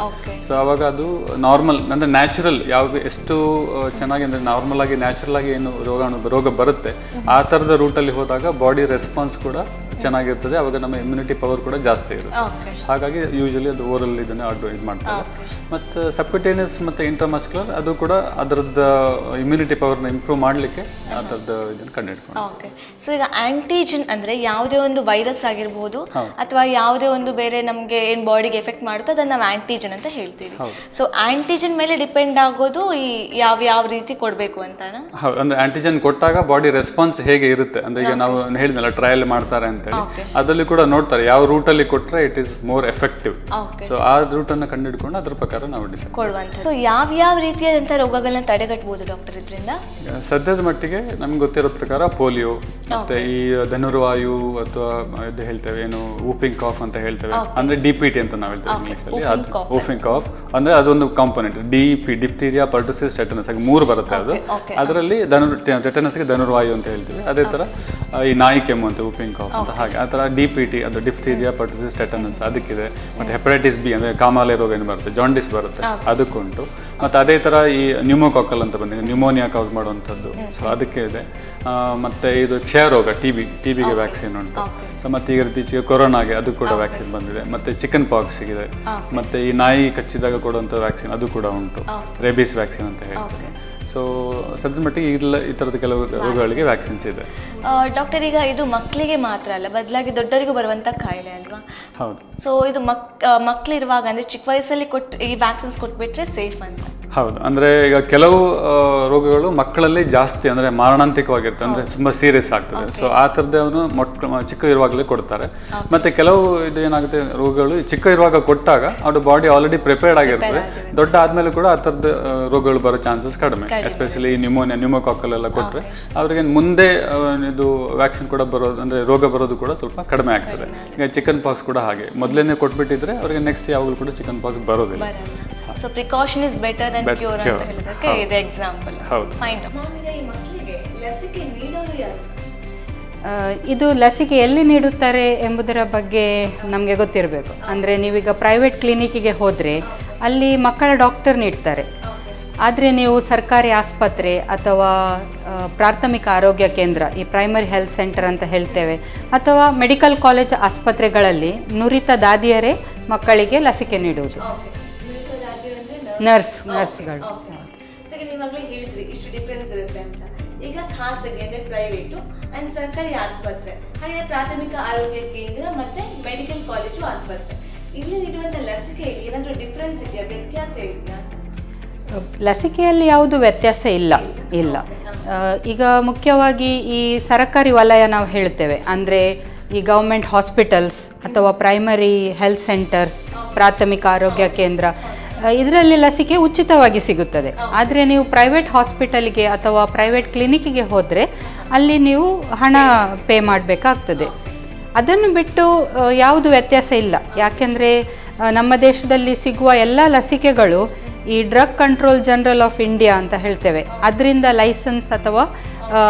ಲೈಸೆನ್ಸ್ ಪಡೆದಿವೆ. ಸೊ ಯಾರು ಅದನ್ನು ಬೈ ಮಾಡೋದಾದರೆ ಕೂಡ ಅದು ಗೌರ್ಮೆಂಟ್ ಅಪ್ರೂವ್ಡ್ ಆಗಿರುತ್ತದೆ. ಸೊ ಸರ್ಕಾರಿ ವಲಯದಿಂದ ಪರ್ಚೇಸ್ ಮಾಡೋದಾದರೂ ಖಾಸಗಿ ವಲಯದವರು ಪರ್ಚೇಸ್ ಮಾಡೋದಾದರೂ ಕೂಡ ಈ ಎಲ್ಲ ಲಸಿಕೆಗಳ ತಯಾರಿಕರು ಲೈಸೆನ್ಸ್ ಹೊಂದಿರುತ್ತಾರೆ ಮತ್ತು ಅದು ಗೌರ್ಮೆಂಟ್ ಅಪ್ರೂವ್ಡ್ ಆಗಿರುತ್ತದೆ. ಆದುದರಿಂದ ವ್ಯತ್ಯಾಸ ಯಾವುದೂ ಇಲ್ಲ, ಎಲ್ಲ ಲಸಿಕೆಗಳು ಸಮಾನ ಪ್ರಮಾಣದಲ್ಲಿ ಪರಿಣಾಮಕಾರಿಯಾಗಿವೆ. ಡಾಕ್ಟರ್, ಈಗ ಕಂಬೈನ್ಡ್ ವ್ಯಾಕ್ಸಿನ್ಸ್ ಅಂತ ನಾವು ಹೇಳ್ತೀವೋ ಅಥವಾ ಕನ್ನಡದಲ್ಲಿ ಸಂಯೋಜಿತ ಲಸಿಕೆ. ಸೊ ಇದು ಸಂಯೋಜಿತ ಲಸಿಕೆ ಅಂದರೆ ಏನು ಡಾಕ್ಟರ್? ಕಂಬೈನ್ಡ್ ವ್ಯಾಕ್ಸಿನ್ ಅಂದರೆ ಮೊದಲೆಲ್ಲ ಎಲ್ಲ ಅಂದರೆ ಈಗ ದಡಾರ ಮತ್ತು ನಾಯಿ ಕೆಮ್ಮು ಅದಕ್ಕೆಲ್ಲ DPT ಅಂತ ನಾವೇನು ಹೇಳ್ತೇವೆ. ಸೊ ಆ ವ್ಯಾಕ್ಸಿನ್ಸ್ ಮತ್ತು ಅದ್ರ ಜೊತೆಗೆ ಬೇಕಾಗಿರುವಂಥ ಹೆಪಟೈಟಿಸ್ B ಮತ್ತು HIB ಆ ವ್ಯಾಕ್ಸಿನ್ಸ್ ಎಲ್ಲ ಸಪ್ರೇಟಾಗಿ ಕೊಡಬೇಕಾಗ್ತಾ ಇತ್ತು. ಬಟ್ ಅದರಿಂದ ಅವಾಗ ಏನಾಗುತ್ತೆ, ಮಗುಗೆ ಒಂದು ದಿನದಲ್ಲಿ ಒಂದು 5-6 ಇಂಜೆಕ್ಷನ್ಸ್ ಕೊಡಬೇಕಾಗ್ತದೆ. ಸೊ ಅದನ್ನು ಕಡಿಮೆ ಮಾಡಲಿಕ್ಕೆ ನಾವು ಕೆಲವು ಅಂದರೆ ಎಲ್ಲ ವ್ಯಾಕ್ಸಿನ್ಸನ್ನು ಕಂಬೈನ್ ಮಾಡಲಿಕ್ಕೆ ಆಗೋದಿಲ್ಲ, ಬಟ್ ಕೆಲವು ವ್ಯಾಕ್ಸಿನ್ಸನ್ನು ಕಂಬೈನ್ ಮಾಡಿ ಅದನ್ನು ಒಂದೇ ಇಂಜೆಕ್ಷನಲ್ಲಿ ಎಲ್ಲ ವ್ಯಾಕ್ಸಿನ್ಸ್ ಒಂದೇ ಸಲಕ್ಕೆ ಕೊಡಲಿಕ್ಕೆ ಆಗ್ತದೆ. ಅದರಿಂದ ಮಗುಗೆ ಬೇರೆ ಬೇರೆ ಮಲ್ಟಿಪಲ್ ಪ್ರಿಕ್ಸ್ ಅಂತ ನಾವಿದೆ, ಬೇರೆ ಬೇರೆ ಸಲ ಇಂಜೆಕ್ಷನ್ ಚುಚ್ಚೋದನ್ನು ಕಡಿಮೆ ಮಾಡ್ಬೋದು. ಸೊ ಹಾಗಾಗಿ ಅದು ಕಂಬೈನ್ಡ್ ವ್ಯಾಕ್ಸಿನ್ಸ್ ಸ್ವಲ್ಪ ಬೆಟರ್ ಯೂಸ್. ಇಲ್ಲ ಸೊ ಬೇರೆ ಬೇರೆ ವ್ಯಾಕ್ಸಿನ್ಸ್, ಬಟ್ ಎಲ್ಲದನ್ನು ಒಂದೇ ಇಂಜೆಕ್ಷನಲ್ಲಿ ಅಂದರೆ ಕೊಡೋದು ಒಂದೇ ಪ್ರಿಕ್ಕಲ್ಲಿ ಎಲ್ಲರಿಗೂ ಅಂದರೆ ಬೇರೆ ಎಲ್ಲ ಡಿಸೀಸ್ ಕವರ್ ಆಗುವೆ ಕೊಡ್ಬೋದು. ಇಲ್ಲ ಅಂದರೆ ಅದು ಒಂದೊಂದು ಇಂಜೆಕ್ಷನ್ ಕೂಡ ಒಂದೊಂದು ರೋಗವನ್ನು ತಡೆಗಟ್ಟುತ್ತೆ. ಸೊ ಮೊದಲು ಬರೀ 1-2-3 ರೋಗಗಳಿಗೆ ಮಾತ್ರ ಲಸಿಕೆ ಇತ್ತು, ಹಾಗಾಗಿ ಒಂದು ಇಂಜೆಕ್ಷನ್ ಸಾಕಾಗ್ತಾ ಇತ್ತು. ಈಗ ದಿನ ಹೋದಾಗೆ ವರ್ಷಗಳು ಹೋದಾಗೆ ಹೊಸ ಕಾಯಿಲೆಗಳು ಕಂಡಿಡಿದಾಗ ಅದಕ್ಕೆಲ್ಲ ವ್ಯಾಕ್ಸಿನ್ ಕಂಡಿಡಿದಾಗ ಒಂದೊಂದು ಇಂಜೆಕ್ಷನ್ಸ್ ಎಕ್ಸ್ಟ್ರಾ ಆ್ಯಡ್ ಆಗ್ತಾ ಇದೆ. ಸೊ ಅವಾಗ ಒಂದ್ಸಲ ಕೊಡಬೇಕು ಅಂದರೆ ಕೆಲವು ಸಲ ಮಕ್ಕಳಿಗೆ 5-6 ಇಂಜೆಕ್ಷನ್ ಒಂದೇ ದಿನ ಕೊಡಬೇಕು. ಅವಾಗ ಏನಾಗುತ್ತೆ, ಜನರು ಲಸಿಕೆ ತಗೊಳ್ಳೋದು ಪ್ರಮಾಣ ಕೂಡ ಕಡಿಮೆ ಆಗುತ್ತೆ, ಯಾಕಂದರೆ ಯಾರು ಮಕ್ಕಳನ್ನು ತುಂಬ ಸಲ ಚುಚ್ಚೋದಕ್ಕೆ ಇಷ್ಟಪಡೋದಿಲ್ಲ. ಸೊ ಅದನ್ನು ಕಡಿಮೆ ಮಾಡಲಿಕ್ಕೆ, ಅವಾಯ್ಡ್ ಮಾಡಲಿಕ್ಕೆ ಆದಷ್ಟು ಅಂದರೆ ಎಲ್ಲ ವ್ಯಾಕ್ಸಿನ್ಸು ಕಂಬೈನ್ ಮಾಡಲಿಕ್ಕೆ ಆಗೋದಿಲ್ಲ, ಬಟ್ ಯಾವುದನ್ನೆಲ್ಲ ಕಂಬೈನ್ ಮಾಡ್ಬೋದು ಅಂಥದನ್ನು ಜೊತೆಗೆ ಸೇರಿಸಿ ಒಂದೇ ಪ್ರಿಕ್ಕಲ್ಲಿ ಎಲ್ಲದನ್ನು ಕೊಡೋ ಥರ ಮಾಡಿದ್ದಾರೆ. ಒಂದೇ ಇಂಜೆಕ್ಷನಲ್ಲಿ ಕೊಡ್ಬೋದು ಅಂತ. ಡಾಕ್ಟರ್, ಈಗ ಪೇನ್ಲೆಸ್ ವ್ಯಾಕ್ಸಿನ್ ಅಂತ ನಾವೇನೋ ಹೇಳ್ತೀವಿ, ಹೌದು. ಸೊ ಅದರಲ್ಲಿ ನೋವಾಗಲ್ಲ ಅಂತ. ಸೊ ಅದು ಯಾವ ರೀತಿ ಇರುತ್ತೆ ಪೇನ್ಲೆಸ್ ವ್ಯಾಕ್ಸಿನ್ ಅಂದ್ರೆ? ಇಂಜೆಕ್ಷನ್ ಫಾರ್ಮ್ ಅಲ್ಲಿ ಇರಲ್ವಾ? ಇಲ್ಲ, ಪೇನ್ಲೆಸ್ ಇಂಜೆಕ್ಷನ್ನೇ ಕೊಡ್ತಾರೆ, ಬಟ್ ಏನಾಗುತ್ತೆ, ಕೆಲವು ಇಂಜೆಕ್ಷನ್ ಕೊಟ್ಟಾಗ ಎಸ್ಪೆಷಲಿ ಅದೇ DPT ಅಂತ ನಾವು ಹೇಳ್ತೀವಿ, ಬಂದು ಕೊಡ್ತಾ ಇದ್ವಿ. ಅದು ಇಂಜೆಕ್ಷನ್ ಕೊಟ್ಟ ಮೇಲೆ ಮಕ್ಕಳಿಗೆ ಇಂಜೆಕ್ಷನ್ ಕೊಟ್ಟ ಜಾಗದಲ್ಲಿ ನೋವು ಇರುತ್ತೆ, 1-2 ದಿನದ ಮಟ್ಟಿಗೆ ಸ್ವಲ್ಪ ಜ್ವರ ಬರುತ್ತೆ, ಆ ಥರದ್ದು ರಿಯಾಕ್ಷನ್ ಇರುತ್ತೆ. ಸೊ ಬಟ್ ಈ ಪೇನ್ಲೆಸ್ ಇಂಜೆಕ್ಷನ್ ಅನ್ನೋದು ಆ ರಿಯಾಕ್ಷನನ್ನು ಕಡಿಮೆ ಮಾಡುತ್ತೆ. ಬಟ್ ಇಂಜೆಕ್ಷನ್ ಕೊಡುವಾಗ ಪೇನ್ ಇದ್ದೇ ಇರ್ತದೆ, ಬಟ್ ಕೊಟ್ಟ ಮೇಲೆ ಇರುವಂಥ ನೋವು ಜ್ವರ ಅದೆಲ್ಲ ಆದಷ್ಟು ಕಡಿಮೆ ಆಗುತ್ತೆ. ಅದನ್ನೇ ನಾವು ಪೇನ್ಲೆಸ್ ಇಂಜೆಕ್ಷನ್ ಅಂತ ಹೇಳ್ತಾರೆ ಕಾಮನ್ ಆಗಿ. ಅಂದ್ರೆ ಯಾರಿಗೆ ಭಯ ಅದರಿಂದ ಎಸ್ಕೇಪ್ ಆಗೋ ಚಾನ್ಸ್ ಇಲ್ಲ, ನೋವು ಸ್ವಲ್ಪ ಪ್ರಮಾಣ ಕಡಿಮೆ ಆಗುತ್ತೆ. ಹೌದು. ಸೊ ಇದು ನಾರ್ಮಲ್ ವ್ಯಾಕ್ಸಿನ್ ಗೆ ಕಂಪೇರ್ ಮಾಡಿದ್ರೆ ಪೇನ್ಲೆಸ್ ಇಂದ ಎಫೆಕ್ಟ್ ಏನಾದರೂ ಇದೆಯಾ? ಇಲ್ಲ, ಪೇನ್ಲೆಸ್ ಮತ್ತೆ normal regular vaccines almost equal ಇದೆ, ಆಲ್ಮೋಸ್ಟ್ ಸೇಮ್ ಎಫಿಕಸಿ ಅನ್ನೋದು ಆಲ್ಮೋಸ್ಟ್ ಸೇಮ್ ಇದೆ. ಓಕೆ, ಸೊ ಪ್ರತಿಯೊಂದು ವ್ಯಾಕ್ಸಿನ್ಗೂ ಅದರ ಪೇನ್ಲೆಸ್ ಫಾರ್ಮ್ ಅಂತ ಸಪರೇಟ್ ಆಗಿರುತ್ತಾ ಅಥವಾ ಕೆಲವೊಂದು ವ್ಯಾಕ್ಸಿನ್ಸ್ಗೆ ಮಾತ್ರ ಸಾಧ್ಯನಾ? ಇಲ್ಲ, ಕೆಲವೊಂದು ವ್ಯಾಕ್ಸಿನ್ಗೆ ಮಾತ್ರ ಆ ಥರದ ರಿಯಾಕ್ಷನ್ ಅಂದರೆ ಯಾವುದಕ್ಕೆಲ್ಲ ರಿಯಾಕ್ಷನ್ ಜಾಸ್ತಿ ಇದೆ ಅದಕ್ಕೆ ಮಾತ್ರ ಒಂದು ಪೇನ್ಲೆಸ್ ಅನ್ನೊಂದು ಆಪ್ಷನ್ ಬಂದಿದೆ. ಬಟ್ ಕೆಲವು ಇಂಜೆಕ್ಷನ್ಸ್ ಎಲ್ಲ ಕೊಟ್ಟಾಗ ಆ ಥರದ್ದು ಏನು ರಿಯಾಕ್ಷನ್ ಡೆವಲಪ್ ಆಗೋದಿಲ್ಲ. ಸೊ ಅಂಥವಕ್ಕೆ ಮತ್ತೆ ಸಪ್ರೇಟ್ ಪೇನ್ಲೆಸ್ ಅಂತ ಏನು ಅವಶ್ಯಕತೆ ಇಲ್ಲ. ಡಾಕ್ಟರ್, ಈಗ ಒಂದಿಷ್ಟು ರೋಗಗಳಿಗೆ ನೀವು ಈಗಾಗಲೇ ಹೇಳಿದ್ರೆ ಆಂಟಿಜನ್ ಸ್ಪೆಸಿಫಿಕ್ ಆಂಟಿಬಾಡಿ ಅಂತ. ಸೊ ಆಲ್ರೆಡಿ ಆ ರೋಗ ನಮ್ಗೆ ಬಂದಿದ್ರೆ ಬಾಡಿಯಲ್ಲಿ ನ್ಯಾಚುರಲ್ ಆಗಿ ಅದಕ್ಕೆ ಅಗೇನ್ಸ್ಟ್ ಆಂಟಿಬಾಡಿ ಇರುತ್ತೆ. ಸೊ ಆ ಟೈಮಲ್ಲಿ ಮತ್ತೆ ವ್ಯಾಕ್ಸಿನ್ ಮೂಲಕ ಅದಕ್ಕೆ ಆಂಟಿಬಾಡಿ ತಗೊಳ್ಳುವಂಥ ಅಗತ್ಯ ಇದೆ ಡಾಕ್ಟರ್? ಇಲ್ಲ, ಕೆಲವು ರೋಗಗಳಿಗೆ ಆ ಥರದ ಅವಶ್ಯಕತೆ ಇಲ್ಲ. ಎಸ್ಪೆಷಲಿ ಈಗ ಚಿಕನ್ ಪಾಕ್ಸ್ ಅಂತಲೇ ಹೇಳ್ತೇವೆ, ಅದು ಒಂದ್ಸಲ ಯೂಶಲಿ ಯಾರಿಗಾದ್ರು ಚಿಕನ್ ಪಾಕ್ಸ್ ಬಂದರೆ ಅವರಿಗೆ usually life long immunity, natural immunity ಸಿಗ್ತದೆ. ಅಂಥವರಿಗೆ ಮತ್ತೆ ವ್ಯಾಕ್ಸಿನ್ ಕೊಡೋ ಅವಶ್ಯಕತೆ ಇಲ್ಲ. ಸೊ ಕೆಲವು ಕಾಯಿಲೆಗಳಿಗೆ ಲೈಫ್ ಲಾಂಗ್ ಇಮ್ಯುನಿಟಿ ಇರೋದಿಲ್ಲ, ಅಂಥದಕ್ಕೆ ಕೆಲವು ಸಲ ಒಂದು 10-15 ಇಯರ್ಸ್ ಆದಮೇಲೆ ಮತ್ತೆ ಕೊಡಬೇಕಾಗ್ತದೆ. ಡಾಕ್ಟರ್, ಈಗ ಕೆಲವೊಂದು ರೋಗಕ್ಕೆ ಉದಾಹರಣೆಗೆ ನೀವು ಈಗಾಗಲೇ ಹೇಳಿದ್ರಿ ಆಂಟಿಜನ್ ಸ್ಪೆಸಿಫಿಕ್ ಆಂಟಿಬಾಡಿ, ಅಂದರೆ ಯಾವ ವೈರಸ್ಗೆ ತಕ್ಕಂತೆ ಅದಕ್ಕೆ ಆಂಟಿಬಾಡಿ ಬೇಕಾಗುತ್ತೆ ಅಂತ. ಕೆಲವೊಂದು ಈಗ ರೋಗ ಈಗಾಗಲೇ ಬಂದಿರುತ್ತೆ ಅಂತ ಅನ್ಕೊಳ್ಳಿ, ಆಗ ಅದಕ್ಕೆ ಅಗೇನ್ಸ್ಟ್ ಆಗಿ ಆಂಟಿಬಾಡಿ ಬಾಡಿನೇ ಕೊಡುತ್ತೆ, ನಮ್ಮ ಬಾಡಿನೇ ಪ್ರಿಪೇರ್ ಮಾಡುತ್ತೆ. ಸೊ ಆಲ್ರೆಡಿ ಆಂಟಿಬಾಡಿ ಬಾಡಿಯಲ್ಲಿ ಇರುತ್ತೆ. ಸೊ ಮತ್ತೆ ನಾವು ಅದಕ್ಕೆ ವ್ಯಾಕ್ಸಿನ್ ಮೂಲಕ ಆಂಟಿಬಾಡಿ ತಗೊಳ್ಳುವಂಥ ಅಗತ್ಯ ಇದೆಯಾ? ಇಲ್ಲ, ಅಂದರೆ ಕೆಲವು ಕಾಯಿಲೆಗಳಿಗೆ ಒಂದ್ಸಲ ಅದು ಕಾಯಿಲೆ ಬಂದರೆ ಮಗು ಯಾರಿಗೆ ಮನುಷ್ಯನಿಗೆ ಒಂದು ಆಲ್ಮೋಸ್ಟ್ 90% ಲೈಫ್ ಲಾಂಗ್ ಇಮ್ಯುನಿಟಿ ಅಂತ ಸಿಗುತ್ತೆ. ಎಸ್ಪೆಷಲಿ ನಾವು ಹೇಳಬೇಕು ಅಂದರೆ ಚಿಕನ್ ಪಾಕ್ಸಿಗೆ ಆ ಥರ ಆಗ್ತದೆ. ಸೊ ಆ ಕಾಯಿಲೆಗೆ ಒಂದ್ಸಲ ಅವರಿಗೆ ನ್ಯಾಚುರಲ್ ಆಗಿನೇ ಬಂದಿದ್ರೆ ಮತ್ತೆ ವ್ಯಾಕ್ಸಿನ್ ತಗೊಳ್ಳೋ ಅವಶ್ಯಕತೆ ಇಲ್ಲ. ಬಟ್ ಕೆಲವು ರೋಗಗಳಿಗೆ ಆ ಥರ ಲೈಫ್ ಲಾಂಗ್ ಇಮ್ಯುನಿಟಿ ಇರೋದಿಲ್ಲ, ಅಂಥದಕ್ಕೆ ಸ್ವಲ್ಪ ವರ್ಷ ಆದಮೇಲೆ ಮತ್ತೆ ವ್ಯಾಕ್ಸಿನ್ ತಗೊಳ್ಬೇಕಾಗ್ತದೆ. ಬಟ್ ಕಾಮನ್ ಆಗಿ ನ್ಯಾಚುರಲ್ ಏನಾಗಿ ಒಂದ್ಸಲ ಇನ್ಫೆಕ್ಷನ್ ಬಂದರೆ ಮತ್ತೆ ವ್ಯಾಕ್ಸಿನ್ ಕೊಡೋ ಅವಶ್ಯಕತೆ ಇರುತ್ತೆ. So better to consult a doctor, because ಯಾವ ರೋಗಕ್ಕೆ ನಮಗೆ ಫುಲ್ ಇಮ್ಯುನಿಟಿ ಇರುತ್ತೆ, ಲೈಫ್ ಲಾಂಗ್ ಇಮ್ಯುನಿಟಿ ಇರುತ್ತೆ ಅಂತ ನಾರ್ಮಲ್ ಜನರಿಗೆ ಗೊತ್ತಿರೋದಿಲ್ಲ. ಸೊ ಕನ್ಸಲ್ಟ್ ಮಾಡಿದ್ರೆ ಬೆಟರ್. ಓಕೆ, ಸೊ ಡಾಕ್ಟರ್, ಈಗ ಕೆಲವೊಬ್ಬರಿಗೆ ಲಕ್ಷಣ ಇರುತ್ತೆ, ಅಂದ್ರೆ ಕೆಲವೊಬ್ಬರಿಗೆ ಜ್ವರ ಇರುತ್ತೆ, ಶೀತ ಇರುತ್ತೆ, ವಾಂತಿ, ಈ ಸಿಂಪ್ಟಮ್ಸ್ ಎಲ್ಲ ಇರುತ್ತೆ. ಸೊ ಈ ಟೈಮಲ್ಲಿ ವ್ಯಾಕ್ಸಿನೇಷನ್ ತಗೊಳ್ಳೋದು ಬೆಟರಾ ಅಥವಾ? ಅಂದರೆ ಸಾಧಾರಣವಂತ ಶೀತ, ಜ್ವರ, ಕೆಮ್ಮು ಆ ಥರದ್ದೆಲ್ಲ ಇದ್ರೆ ತಗೊಳ್ಬೋದು, ವ್ಯಾಕ್ಸಿನ್ ತಗೊಳ್ಳೋದ್ರಿಂದ ಏನು ತೊಂದರೆ ಇಲ್ಲ. ಬಟ್ ವಾಂತಿ, ಬೇದಿ, ತುಂಬಾ ಸುಸ್ತಿದೆ ಆ ಥರದ್ದೆಲ್ಲ ಇರೋರಿಗೆ ಅವಾಯ್ಡ್ ಮಾಡಿದ್ರೆ ಒಳ್ಳೇದು. ಇಲ್ಲ ಸಣ್ಣ ಪುಟ್ಟ ತೊಂದರೆಗಳಿದ್ರೆ ಏನು ತೊಂದರೆ ಇಲ್ಲ, ತಗೊಳ್ಬೋದು. ವ್ಯಾಕ್ಸಿನ್ ತಗೊಳ್ಳೋದ್ರಿಂದ ಏನು ಪ್ರಾಬ್ಲಮ್ ಆಗೋದಿಲ್ಲ.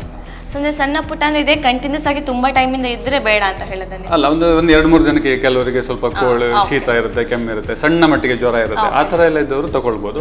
ಇಲ್ಲ ತುಂಬಾ ಜಾಸ್ತಿ ಜ್ವರ ಇದೆ, ತುಂಬಾ ಜಾಸ್ತಿ ಕೆಮ್ಮಿದೆ, ತುಂಬಾ ದಿನದಿಂದ ಇದೆ, ಆ ಥರದ್ದೆಲ್ಲ ಇದ್ದವರು ಸ್ವಲ್ಪ ಅವಾಯ್ಡ್ ಮಾಡಿ. ಸಿವಿಯರ್ ಆಗಿದ್ರೆ ಬೇಡ ಆ ಟೈಮಲ್ಲಿ. ಓಕೆ, ನಾನೀಗ ಲಸಿಕೆ ನೀಡಬೇಕಾದ್ರೆ ಕೆಲವು ಹೆತ್ತವರು ಪ್ರೈವೇಟ್ ಕ್ಲಿನಿಕ್ಗೆ ಆದ್ಯತೆ ಕೊಡ್ತಾರೆ, ಇದು ಯಾಕಾಗಿ? ಕೆಲವು ಹೆತ್ತವರ ಮನಸ್ಸಲ್ಲಿ ಈ ಪ್ರೈವೇಟ್ ಕ್ಲಿನಿಕ್ಗಳಲ್ಲಿ ಡಾಕ್ಟರ್ ಮಕ್ಕಳಿಗೆ ಹಾಗೂ ಹೆತ್ತವರಿಗೆ ಜಾಸ್ತಿ ಆದ್ಯತೆ ನೀಡ್ತಾರೆ, ಅಂದರೆ ವೈಯಕ್ತಿಕ ಅಟೆನ್ಷನ್ ಹೇಳ್ತೇವೆ, ಅದೊಂದು ಕಾರಣ ಇರ್ಬೋದು. ಮತ್ತು ನಮ್ಮ ಈ ಸರಕಾರಿ ವಲಯದಲ್ಲಿ ಸಿಗುವ ಲಸಿಕೆಗಳು ರಾಷ್ಟ್ರೀಯ ಲಸಿಕಾಕರಣ ಪಟ್ಟಿ ಅಂತ ಹೇಳ್ತೇವೆ ನಾವು, ನ್ಯಾಷನಲ್ ಇಮ್ಯುನೈಸೇಷನ್ ಶೆಡ್ಯೂಲ್, ಅದರ ಪ್ರಕಾರ ಇರುತ್ತದೆ. ಅಲ್ಲಿ ಕೆಲವೊಮ್ಮೆ ಆಪ್ಷನಲ್ ವ್ಯಾಕ್ಸಿನ್ಸ್ ಅಥವಾ ಐಚ್ಛಿಕ ಈ ಲಸಿಕೆಗಳು ಫ್ರೀಯಾಗಿ ದೊರೆಯುವುದಿಲ್ಲ, ಅದೊಂದು ಕಾರಣ ಇರ್ಬೋದು. ಮತ್ತು ಇನ್ನೊಂದು ಫ್ಲೆಕ್ಸಿಬಲ್ ಟೈಮಿಂಗ್ಸ್. ಈಗ ತಾಯಂದಿರು ಕೆಲಸದಲ್ಲಿ ಅಥವಾ ಉದ್ಯೋಗದಲ್ಲಿ ಇದ್ದರೆ ನಿಮಗೆ ಡೇ ಟೈಮ್ ಅವರು ಬ್ಯುಸಿ ಇರ್ತಾರೆ, ಸೊ ಸಂಜೆ ಅವರ ಟೈಮಿಗೆ ಅನುಸಾರವಾಗಿ ಡಾಕ್ಟರ್ ಕ್ಲಿನಿಕ್ಕಿಗೆ ಹೋಗಿ ಲಸಿಕೆ ಹಾಕಬಹುದು. ಮತ್ತೊಂದು ಕಾರಣ ಅಂದರೆ ಈ ಡಾಕ್ಟರ ಕ್ಲಿನಿಕ್ಗಳು ನೀವು ನೋಡಿರ್ಬೋದು, ತುಂಬ ಆಕರ್ಷಕವಾಗಿರ್ತದೆ ಆ ಜಾಗ, ಪ್ಲೇಸ್. ಸೊ ಅದು ಒಂದು ಅಟ್ರ್ಯಾಕ್ಷನ್ ಇರ್ಬೋದು. ಮತ್ತು ಅಲ್ಲಿ ಅಪಾಯಿಂಟ್ಮೆಂಟ್ ಫೆಸಿಲಿಟಿ ಅಂತ ಇರ್ತದೆ, ಅಂದರೆ ಆ ಟೈಮಿಂಗಿಗೆ ಹೋದರೆ ನಿಮ್ಮ ಕೆಲಸ ಆಗ್ತದೆ, ಕಾಯುವ ಅಗತ್ಯ ಇರುವುದಿಲ್ಲ. ಸೊ ನನ್ನ ಪ್ರಕಾರ ಇದೆಲ್ಲ ಕೆಲವು ಕಾರಣ ಇರ್ಬೋದಾ ಏನೋ. ಕರೆಕ್ಟ್, ಹೌದು. ಅದನ್ನು ಬಿಟ್ಟು ಲಸಿಕೆಯಲ್ಲಿ ಏನು ವ್ಯತ್ಯಾಸ ಇರುವುದಿಲ್ಲ. ಹೌದು, ಲಸಿಕೆಯಲ್ಲಿ ಮೆಡಿಕಲ್ ಸೈಡ್ ಎಫೆಕ್ಟ್ ಅಥವಾ ಮೆಡಿಕಲ್ ಬೆನಿಫಿಟ್ಸ್ ಇದರಲ್ಲಿ ಏನೂ ವ್ಯತ್ಯಾಸ ಇಲ್ಲ. ಹೌದು, ಆ ಥರ ಒಂದು ಇರ್ಬೋದು. ಅದು ಇದ್ದ ಕಾರಣ ನಾವು ಸರಕಾರಿ ವಲಯದಲ್ಲಿ ಏನು ಅಟೆನ್ಷನ್ ಇಲ್ಲ ಅಂತ ಹೇಳಲಿಕ್ಕೆ ಆಗೋದಿಲ್ಲ. ಅಲ್ಲೂ ಒಳ್ಳೆಯ ಡಾಕ್ಟರ್ಸ್, ನರ್ಸಸ್ ಎಲ್ಲ ಇರ್ತಾರೆ, ಅವರು ಆದ್ಯತೆ ನೀಡ್ತಾರೆ. ಇದು ಇಂಡಿವಿಜುವಲ್ ಡಿಸಿಷನ್ ಹೇಳ್ತಾರೆ ಹಾಗೆ. ಡಾಕ್ಟರ್, ಈ ಆಪ್ಷನಲ್ ವ್ಯಾಕ್ಸಿನ್ ಅಥವಾ ಐಚ್ಛಿಕ ಲಸಿಕೆ ಅಂದ್ರೆ ಏನು ಡಾಕ್ಟರ್? ಅಂದರೆ ಕೆಲವುದು ಮಕ್ಕಳಲ್ಲಿ ಮಾರಣಾಂತಿಕವಾದಂಥ ಕಾಯಿಲೆ ಬರುತ್ತೆ, ಅಂದರೆ ಅದರಿಂದ ಮಕ್ಕಳಿಗೆ ತುಂಬ ಕಾಂಪ್ಲಿಕೇಶನ್ಸ್ ಎಲ್ಲ ಆಗುತ್ತೆ. ಆ ಥರದನ್ನು ಗೌರ್ಮೆಂಟ್ ಅವರು ಕಂಪಲ್ಸರಿ ವ್ಯಾಕ್ಸಿನ್ಸ್ ಅಂತ ಮಾಡಿದ್ದಾರೆ. ಈಗ ನಾನು ಹೇಳಿದಾಗೆ DPT, ಪೋಲಿಯೋ ಅದೆಲ್ಲ. ಸೊ ಅದಲ್ಲದೆ ಕೆಲವು ಕಾಯಿಲೆಗಳು ಮಕ್ಕಳಿಗೆ ಬರುತ್ತೆ, ಅದರಿಂದ ಅವರಿಗೆ ಅಂದರೆ ಅವರ ಮಾರಣಾಂತಿಕವಾಗಿ ಇಲ್ಲದೆ ಇರ್ಬೋದು, ಬಟ್ ಅದರಿಂದ ಅವರಿಗೆ ತುಂಬ ಏನು ಪ್ರಾಬ್ಲಮ್ ಆಗೋದಿಲ್ಲ. ಈಗ ಚಿಕನ್ ಪಾಕ್ಸ್ ಅಥವಾ ವ್ಯಾರಿಸೆಲ್ಲ ಅಥವಾ ಟೈಫಾಯ್ಡ್, ಹೆಪರೈಟಿಸ್ ಅದೆಲ್ಲ. ಸೊ ಅಂಥದನ್ನು ಅವರು ಐಚ್ಛಿಕ ಅಂತ ಹೇಳಿದ್ರು, ಆಪ್ಷನಲ್. ಅಂದರೆ ಪೇರೆಂಟ್ಸ್ ಮಕ್ಕಳಿಗೆ ಆ ಥರದ ಕಾಯಿಲೆ ಬರಬಾರ್ದು ಅಂತಂದರೆ ಅವರು ತಗೊಳ್ಬೋದು, ಆ ಥರದ ಅವೈಲೇಬಿಲಿಟಿ ಇದೆ, ಬಟ್ ಅದು ಕಂಪಲ್ಸರಿ ಆಗಿ ಮಾಡಿಲ್ಲ. ಓಕೆ, ಸೊ ಇದರ ಕುರಿತಾಗಿ ನಿಮ್ಮ ಅಭಿಪ್ರಾಯ ಏನು ಡಾಕ್ಟರ್? ಲೈಕ್ ಐಚ್ಛಿಕ ಲಸಿಕೆ ಕೊಡೋದು ಬೆಟರಾ ಅಥವಾ ಇಟ್ಸ್ ಓಕೆ ಕೊಡದಿದ್ರೂ ಪರವಾಗಿಲ್ಲ ಅನ್ನೋದಾ? ಅಲ್ಲ, ಯಾವುದೇ ಪೇರೆಂಟ್ಸ್ಗಾದ್ರೂ ಕೂಡ ಅವ್ರ ಮಕ್ಕಳಿಗೆ ಆ ಥರದ ಕಾಯಿಲೆಗಳು ಬರದೇ ಇದ್ರೆ ಒಳ್ಳೇದು ಅಂತ ಒಂದು ಒಪಿನಿಯನ್ ಇರ್ತದೆ. ಸೊ ಹಾಗಿದ್ದಾಗ ಕೊಡೋದು ಒಳ್ಳೇದು, ಯಾಕಂದರೆ ನಮ್ಮ ಹತ್ರ ಆಲ್ರೆಡಿ ಲಸಿಕೆಗಳಿದ್ದಾವೆ, they are quite safe. So ಅಂತೇನು ಪ್ರಾಬ್ಲಮ್ ಆಗೋದಿಲ್ಲ. ಸೊ ಅದು ಕೊಡೋದ್ರಿಂದ ಮಕ್ಕಳು ಅಟ್ಲೀಸ್ಟ್ ಅವರು ಅದರಿಂದ ಸಫರ್ ಆಗುವಂಥದ್ದು ಕಡಿಮೆ ಆಗುತ್ತೆ. ಸೊ ನೀವು ಸಜೆಸ್ಟ್ ಮಾಡಿದ್ರೆ ಅಂದ್ರೆ ಇಟ್ಸ್ ಬೆಟರ್ ಟು. ಡಾಕ್ಟರ್, ಈಗ ಕೆಲವೊಂದು ಲಸಿಕೆನ ನಾವು 1 ಡೋಸ್ ಅಂತ ಕೊಡ್ತೀವಿ, ಇನ್ನು ಕೆಲವು ಲಸಿಕೆನ 2 ಡೋಸ್ 3 ಡೋಸ್, ಇನ್ನು ಕೆಲವದಕ್ಕೆ ಬೂಸ್ಟರ್ ಡೋಸ್. ಸೊ ಇದು ಯಾಕೆ, ಹೇಗೆ, ಇದರ ಕುರಿತಾಗಿ ಏನು ಹೇಳ್ತೀರಾ ಡಾಕ್ಟರ್? ಅಂದರೆ ನಾನು ಅವಾಗಲೇ ಹೇಳಿದಾಗ ಲಸಿಕೆ ಅಂತಂದರೆ ನಾವು ಒಂದು ರೋಗಾಣುವಿನ ಯಾವುದೋ ಒಂದು ಅಂಶನ ತಗೊಂಡು ಬಾಡಿಗೆ ಕೊಡ್ತೇವೆ, ಆಗ ಬಾಡಿ ಅದಕ್ಕೆ ಹೇಗೆ ರೆಸ್ಪಾನ್ಸ್ ಮಾಡುತ್ತೆ, ಅದು ಒಂದು ಪ್ರಿಪೇರ್ನೆಸ್ ಇರ್ತದೆ. ಬಟ್ ಕೆಲವು ಸಲ ಏನಾಗುತ್ತೆ, ಅಂಶಗಳಿಗೆ ಬಾಡಿ ಕಂಪ್ಲೀಟ್ ಆಗಿ ಒಂದೇ ಡೋಸಲ್ಲಿ ಕಂಪ್ಲೀಟ್ ರೆಡಿ ಆಗೋದಿಲ್ಲ. ಸೊ ಒಂದ್ಸಲ ಫಸ್ಟ್ ಡೋಸ್ ಕೊಟ್ಟಾಗ ಒಂದು 30-40% ಅಷ್ಟು ಇಮ್ಯುನಿಟಿ ಡೆವಲಪ್ ಆಗ್ತದೆ. ಬಟ್ ಅದನ್ನೇ ಇನ್ನೊಂದ್ಸಲ ಕೊಟ್ಟಾಗ ಅದರ ಇಮ್ಯುನಿಟಿ ಅಂದರೆ ಅದರ ಪ್ರಿಪೇರ್ನೆಸ್ ಇನ್ನೂ ಜಾಸ್ತಿ ಲೆವೆಲ್ಗೆ ಹೋಗ್ತದೆ, ಒಂದು 70%, 80% ಹೋಗ್ತದೆ. ಥರ್ಡ್ ಟೈಮ್ ಕೊಟ್ಟಾಗ ಅದರಲ್ಲಿ ಲೆವೆಲ್ ಇನ್ನೂ ಸ್ವಲ್ಪ ಜಾಸ್ತಿ ಆಗ್ತದೆ. ಅದು ಬಟ್ ಏನು ಪ್ರಿಪೇರ್ನೆಸ್ ಇರುತ್ತೆ, ಯೂಶಲಿ ಒಂದು ಮೆಮೊರಿ ಅಂತ ನಾವು ಹೇಳ್ತೇವೆ. ಸೊ ಅದು ಕೆಲವು ಸಲ ನಿಧಾನವಾಗಿ ಫೇಡ್ ಆಗ್ತಾ ಹೋಗ್ಬೋದು. ಆವಾಗ ಅದು ಬಾಡಿ ಪ್ರಿಪೇರ್ನೆಸ್ ಅಂದರೆ ಅಲರ್ಟ್ನೆಸ್ ಸ್ವಲ್ಪ ಕಡಿಮೆ ಆಗುತ್ತೆ. ಆ ಟೈಮಲ್ಲಿ ಬೂಸ್ಟರ್ ಡೋಸ್ ಒಂದು ಕೊಟ್ಟಾಗ ಅದು ಮತ್ತೆ ಅಗೈನ್ ಅಲರ್ಟ್ನೆಸ್ ಅಷ್ಟೇ ಜಾಸ್ತಿ ಆಗುತ್ತೆ. ಸೊ ಪ್ರಿಪೇರ್ನೆಸ್ ಅಂದರೆ ಬಾಡಿದು ಆ ರೋಗದ ಜೊತೆಗೆ ಫೈಟ್ ಮಾಡುವಂಥ ಕೆಪಾಸಿಟಿ ಇನ್ನೂ ಜಾಸ್ತಿ ಆಗುತ್ತೆ. ಹಾಗಾಗಿ ಅದು ಬೂಸ್ಟರ್ ಡೋಸ್ ಅಂತ ಕೊಡ್ತಾರೆ. ಬಟ್ ಎಲ್ಲ ರೋಗಗಳಿಗೂ ಈ ಥರದ ಅವಶ್ಯಕತೆ ಇರಲ್ಲ. ಈಗ ಕೆಲವು ಕಾಯಿಲೆಗಳಿಗೆ ಒಂದೇ ಡೋಸಲ್ಲೇ ಆಲ್ಮೋಸ್ಟ್ 90-95% ಅಷ್ಟು ಇಮ್ಯುನಿಟಿ ಡೆವಲಪ್ ಆಗಿಬಿಡುತ್ತೆ. ಸೊ ಅಂಥದಕ್ಕೆ ಬೂಸ್ಟರ್ ಡೋಸ್ ಅವಶ್ಯಕತೆ ಇರಲ್ಲ. ಸೊ ಮತ್ತೆ ಅದು ಯಾವ ಥರದ ಲಸಿಕೆ ಪ್ರಿಪೇರ್ ಮಾಡ್ತಾರೆ ಅದ್ರ ಮೇಲೆ ಕೂಡ ಡೆವಲಪ್ ಆಗ್ತದೆ. ಈಗ ಲೈವ್ ವ್ಯಾಕ್ಸಿನ್ಸ್ ಅಂತ ಹೇಳ್ತೀವಿ, ಅಂದರೆ ಜೀವಂತ ಇರೋ ಅಣುಗಳನ್ನೇ ಆಲ್ಮೋಸ್ಟ್ ಕಂಪ್ಲೀಟ್ ನಾಶ ಥರ ಮಾಡಿ ಅದನ್ನು ನಾವು ಇದಕ್ಕೆ ಬಾಡಿಗೆ ಕೊಡ್ತೇವೆ. ಅಂಥದಕ್ಕೆ ಯೂಶಲಿ ಇಮ್ಯುನಿಟಿ ಪವರ್ ಜಾಸ್ತಿ ಬರ್ತದೆ. ಬಟ್ ಕಿಲ್ಡ್ ವ್ಯಾಕ್ಸಿನ್ ಅಂತ ಹೇಳ್ತೇವೆ, ಅಂತಂದರೆ ರೋಗಾಣುಗಳನ್ನು ಕಂಪ್ಲೀಟ್ ನಾಶ ಮಾಡಿ ಅದು ಒಂದು ಪಾರ್ಟ್ ಮಾತ್ರ ಇಂಜೆಕ್ಟ್ ಮಾಡುವಂಥದ್ದು. ಅಂಥದಕ್ಕೆ ಸ್ವಲ್ಪ ಇಮ್ಯುನಿಟಿ ಪವರ್ ಫಸ್ಟ್ ಡೋಸಲ್ಲೇ ಪೂರ್ತಿ ಡೋಸ್ ಬರೋದಿಲ್ಲ. ಹಾಗಾಗಿ ಅಂಥವಕ್ಕೆ ಸ್ವಲ್ಪ ಬೂಸ್ಟರ್ ಡೋಸ್ ಬೇಕಾಗ್ತದೆ. ಡಾಕ್ಟರ್, ಈಗ ಹರ್ಡ್ ಇಮ್ಯುನಿಟಿ ಅಂತ ನಾವೇನು ಹೇಳ್ತೀವಿ, ಸೊ ಈ ಹರ್ಡ್ ಇಮ್ಯುನಿಟಿ ಅಂದ್ರೆ ಏನು ಡಾಕ್ಟರ್? ಅಂದರೆ ಈಗ ಹರ್ಡ್ ಇಮ್ಯುನಿಟಿ ಅಂತಂದರೆ ಒಂದು ಏರಿಯಾ ಅಥವಾ ಒಂದು ಸರೌಂಡಿಂಗಲ್ಲಿ, ಈಗ ಒಂದು ಜಾಗದಲ್ಲಿ ಒಂದು 10-15 ಜನ ಇದ್ದರೆ ಅದರಲ್ಲಿ ಒಬ್ಬರು ಅಥವಾ ಇಬ್ಬರು ಮಾತ್ರ ವ್ಯಾಕ್ಸಿನ್ ತಗೊಂಡ್ರೆ ಅವಾಗ ಉಳಿದ 14 ಜನ ಕೂಡ ಆಲ್ಮೋಸ್ಟ್ ಈಕ್ವಲಿ ಇನ್ನೊಂದ್ಸಲ ರೋಗ ಬರುವಂಥ ಒಂದು ಸಂಭವತೆ ಇರುತ್ತೆ. ಬಟ್ ಈಗ 15 ಜನದಲ್ಲಿ ಆಲ್ಮೋಸ್ಟ್ ಒಂದು 12 ಜನ ಅಥವಾ 13 ಜನ ಇಂಜೆಕ್ಷನ್ ವ್ಯಾಕ್ಸಿನ್ಸ್ ತಗೊಂಡ್ರೆ ಆ ಉಳಿದಿರೋ ಇನ್ನಿಬ್ಬರು ವ್ಯಾಕ್ಸಿನ್ ತಗೊಳ್ದೇ ಇದ್ರೂ ಕೂಡ ಅವರಿಗೆ ಪ್ರೊಟೆಕ್ಷನ್ ಯಾಕಂದ್ರೆ ಯಾಕಂದ್ರೆ ಅವ್ರ ಸುತ್ತ ಇರೋರಿಗೆ ಯಾರಿಗೂ ರೋಗನೇ ಬರೋದಿಲ್ಲ. ಸೊ ಹಾಗಾಗಿ ಅವರಿಗೂ ಕೂಡ ಆ ಥರ ರೋಗ ಬರೋ ಚಾನ್ಸಸ್ ಕಡಿಮೆ ಇರ್ತದೆ.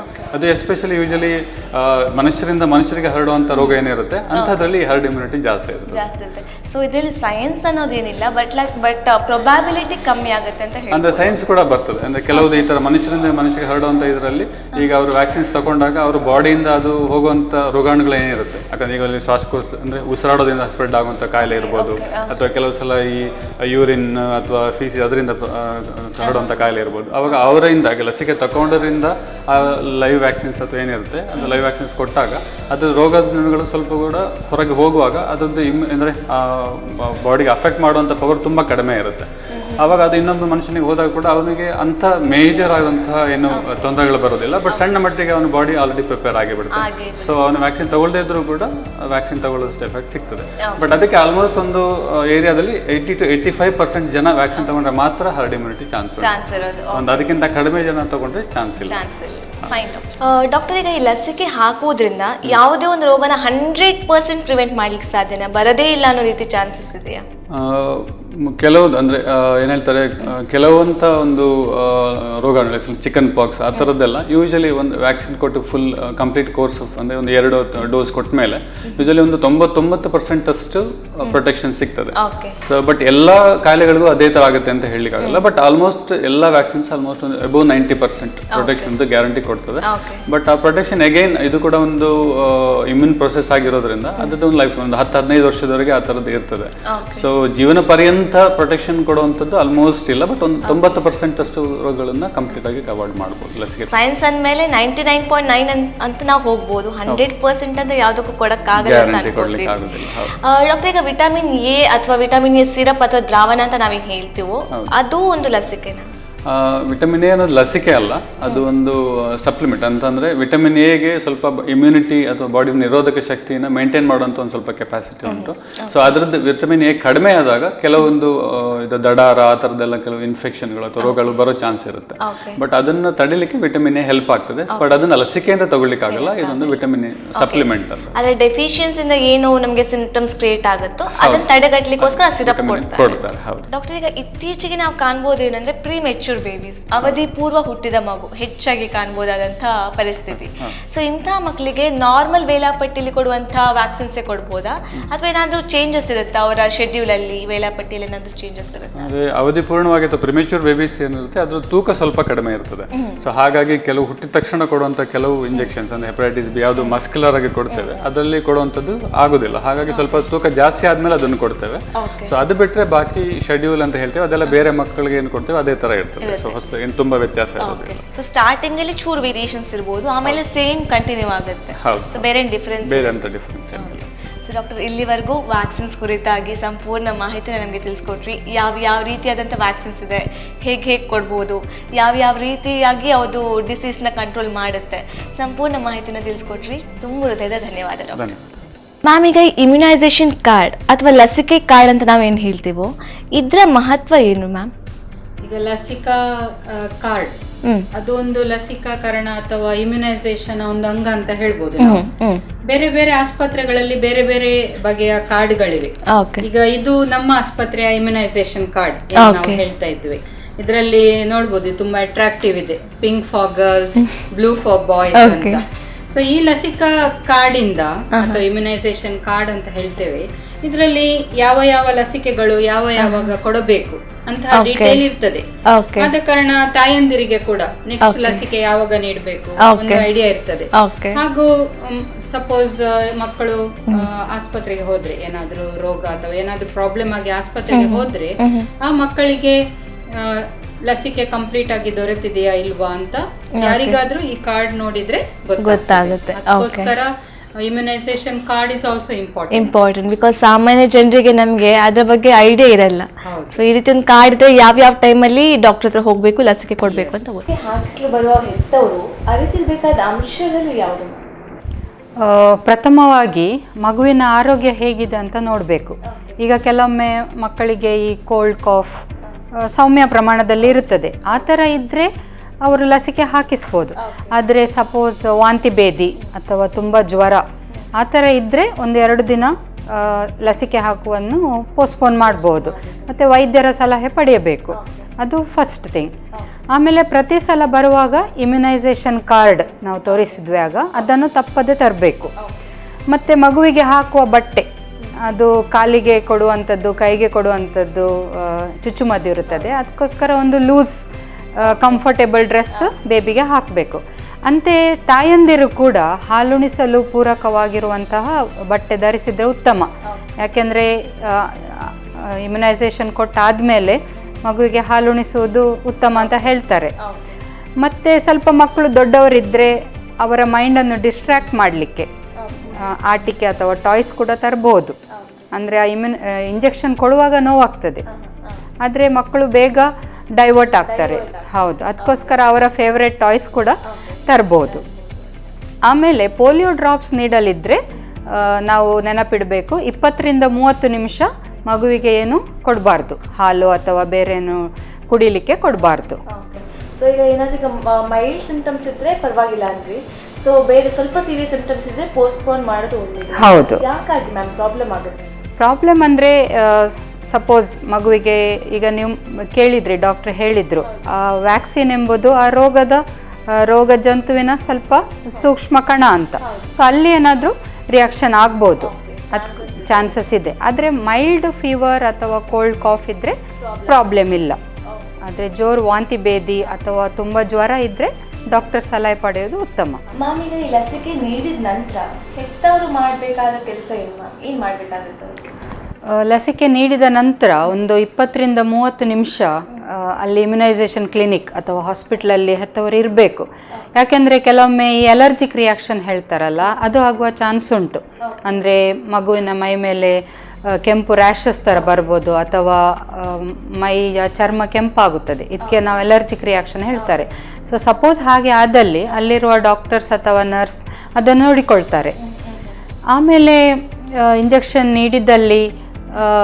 ನೀಡಿದ ಕೂಡಲೇ ಅಂದರೆ ತಾಯಿ ಮಗುವಿಗೆ ಹಾಲು ಕೊಡಬೇಕು. ಯಾಕೆಂದರೆ ನಿಮಗೆ ಗೊತ್ತುಂಟು, ಇಂಜೆಕ್ಷನ್ ನಂತರ ಮಗು ಜೋರಾಗಿ ಅಳ್ತದೆ. ಸೊ ಹಾಲುಣಿಸುವುದರಿಂದ ಮಗು ಇಮಿಡಿಯೇಟ್ಲಿ ಅಳು ಕಡಿಮೆ ಮಾಡ್ತದೆ. ಆದರೆ ಸಪೋಸ್ ಆ ಪೋಲಿಯೋ ಡ್ರಾಪ್ಸ್ ಹೇಳ್ತೇವೆ, ಪೋಲಿಯೋ ಡ್ರಾಪ್ಸ್ ನೀಡಿದ್ದಲ್ಲಿ ಮಾತ್ರ ಒಂದು 20ರಿಂದ 30 ನಿಮಿಷ ಮಗುವಿಗೆ ಏನು ತಿನ್ನಲು ಅಥವಾ ಕುಡಿಯಲು ಕೊಡಬಾರ್ದು. ಈ ಪೋಲಿಯೋ ಡ್ರಾಪ್ಸ್ ಕೊಟ್ಟ ನಂತರ ತಿನ್ನಲು ಅಥವಾ ಹಾಲು ಕೊಟ್ಟರೆ ವಾಂತಿ ಆಗುವ ಚಾನ್ಸ್ ಇದೆ. ಸೊ ಅದನ್ನು ತಡೆಗಟ್ಟುಗೋಸ್ಕರ ನಾವು ತಾಯಂದಿರಿಗೆ ಹೇಳಬೇಕು, ಅಂದರೆ ಒಂದು 20ರಿಂದ 30 ನಿಮಿಷ ಹೌದು ಹಾಲುಣಿಸಬಾರ್ದು ಅಂತ.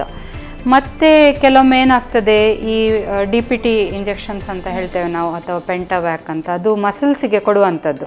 ಅಂದರೆ ಸಪೋಸ್ ಈ ಕಾಲಿನ ಭಾಗಕ್ಕೆ, ಈ ಭಾಗಕ್ಕೆ ಕೊಡೋದು ಮಸಲ್ಸ್ಗಳಿಗೆ.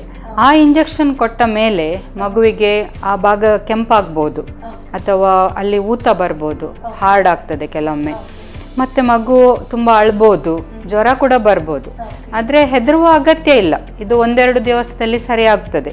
ಸೊ ಈ ಭಾಗಕ್ಕೆ ಈ ತಣ್ಣೀರಲ್ಲಿ ಅದ್ದಿದ ಬಟ್ಟೆಯನ್ನು ಇಡ್ಬೋದು. ಮತ್ತು ಸಪೋಸ್ ಜ್ವರ ಬಂದರೆ ಡಾಕ್ಟರ್ ಸಲಹೆ ಪ್ರಕಾರ ಈ ಪ್ಯಾರಾಸಿಟಮಾಲ್ ಸಿರಪ್ ಅಂತ ಹೇಳ್ತೇವೆ, ಇದು ಜ್ವರಕ್ಕೆ ಕೊಡುವ ಮದ್ದು, ಅದನ್ನು ಕೂಡ ಕೊಡ್ಬೋದು. ಆದರೆ ಮೇಜರ್ ತೊಂದರೆ ಏನೂ ಇಲ್ಲ, 1-2 ದಿನದಲ್ಲಿ ಇದು ಸರಿ ಆಗ್ತದೆ. ಆಗ್ತದೆ, ಹೌದು. ಸಪೋಸ್ ಇದು ಆದರೆ ನೆಕ್ಸ್ಟ್ ಟೈಮ್ ಲಸಿಕೆಗೆಂದು ಬರುವಾಗ ಹೆತ್ತವರು ಹೇಳಬೇಕು ಡಾಕ್ಟರ್ ಹತ್ರ, ಲಾಸ್ಟ್ ಟೈಮ್ ಹೀಗೆ ಆಗಿತ್ತು ಅಂತ. ಸೊ ಪ್ರಿಕಾಷನ್ಸ್ ತಗೊಳ್ಬೋದು. ಸೊ ಡಾಕ್ಟರ್, ಇಲ್ಲಿವರೆಗೂ ಲಸಿಕೆಯ ಮಹತ್ವ, ಲಸಿಕೆ ದಿನಾಚರಣೆಯ ಮಹತ್ವ, ಇದರ ಕುರಿತಾಗಿ ಸಂಪೂರ್ಣ ಮಾಹಿತಿನ ನಮಗೆ ತಿಳಿಸ್ಕೊಟ್ರಿ. ತುಂಬ ಹೃದಯದ ಧನ್ಯವಾದಗಳು. Thank you.